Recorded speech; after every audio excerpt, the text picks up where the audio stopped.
Hello' everyone, Ananya ক্ৰিয়েশ্যনৰ অন্য এটি নতুন ভিডিঅ'লৈ সকলোকে স্বাগতম জনাইছোঁ। আজি এমাহমানৰ পাছত এটি নতুনকৈ ভিডিঅ' আপোনালোকৰ মাজলৈ আগবঢ়ালোঁ। আজিৰ ভিডিঅ'টোত সহজতে কেনেকৈনো এপাহ ফুল শ্বেডিং কৰিব পাৰি তাকে এই ভিডিঅ'টোত দেখুওৱা হৈছে। ভিডিঅ'টো শেষলৈকে চাব বুলি আশা ৰাখিলোঁ। সকলোৱে নিশ্চয় ফেব্ৰিক কৰিব বহুতে জানেই নহয় জানো।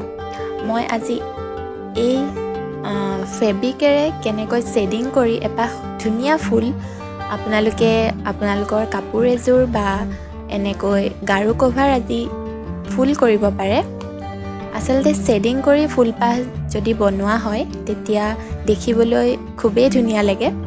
গতিকে শ্বেডিং কৰিনো এপাহ ফুল কেনেকৈ বনাব পাৰি, মানে কালাৰ কৰিব পাৰি, এই ভিডিঅ'টোত তাকে দেখুৱাইছোঁ। প্ৰথমে এনেকৈ আপোনালোকে মই আঁকি থোৱা ফুল এপাহে লৈছোঁ।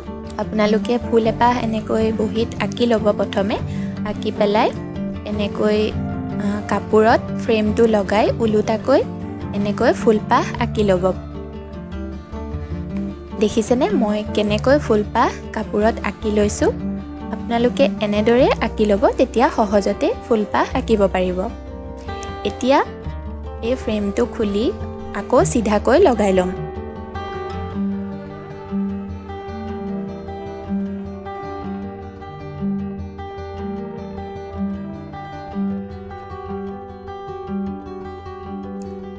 এয়া দেখিছেনে, মই গুলপীয়া আৰু বগা ৰংটো লৈছোঁ।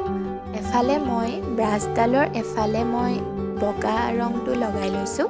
বগা ৰংটো প্ৰথমে এচাইডে এনেকৈ লগাই ল'ব, তাৰপাছত আন চাইডে গুলপীয়া ৰংটো লগাই ল'ব। তাৰপাছত লাহেকৈ এনেকৈ কালাৰ কৰি যাব।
এতিয়া দেখিছেনে, মই পাতখিলাও সেই একেধৰণে কৰি যাম। পাতখিলাত মই মাজ অংশ যিহেতু শ্বেডিং কৰিম, গতিকে পাতখিলাৰ ছাইডটো গ্ৰীণ কালাৰে কৰি ল'ম। তাৰপাছত মাজ অংশ মই হোৱাইটেৰে এনেকৈ শ্বেডিং কৰি দিম।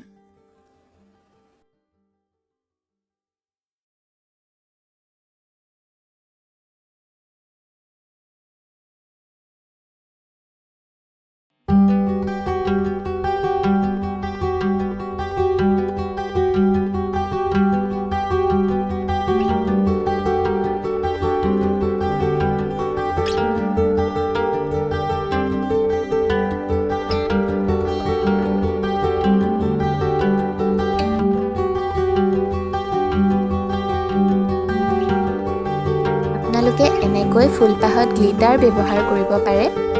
তেতিয়া ফুলপাহ দেখিবলৈ উজ্জ্বল হয় আৰু যিহেতু চিকমিকিয়া এটা গ্ল' আহে, গতিকে ফুলপাহ দেখিবলৈ সঁচাই ধুনীয়া লাগে।